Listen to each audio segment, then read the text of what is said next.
Hello guys, नमस्कार. तर एकदा घडलेली घटना सांगते.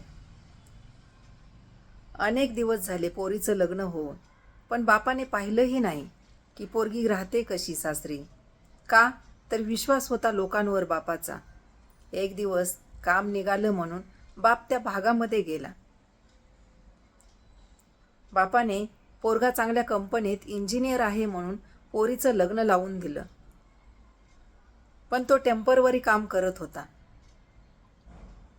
2 महिने काम केलं आणि परत गावी आल्यावर तो परत जाईनाच.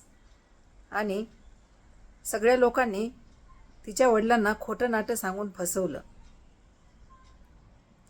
2 महिन्यानंतर गावी आल्यावर तो बाहेर जाऊन दारू पिऊन यायचा आणि बायकोला मारायचा. त्या दिवशी तर एवढं मारलं होतं सकाळी की तिचं डोकं भिंतीवर आपटलं होतं.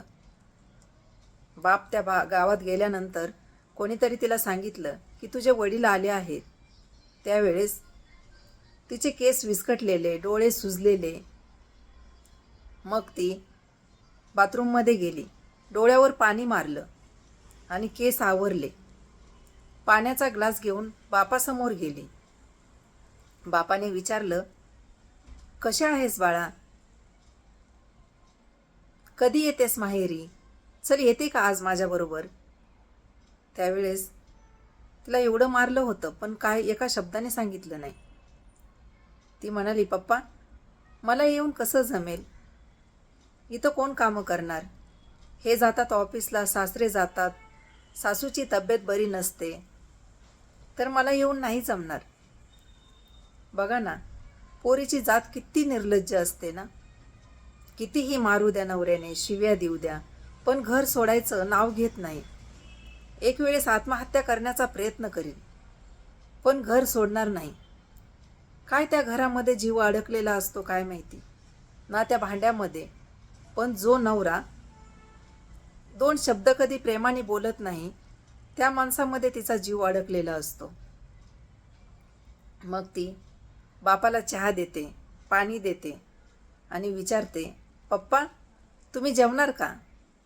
त्यावेळेस बाप तिला म्हणतो, माझं बाहेर काम आहे, 2 तासानंतर आलो तर परत येईल, नाहीतर मी तसाच जाईल.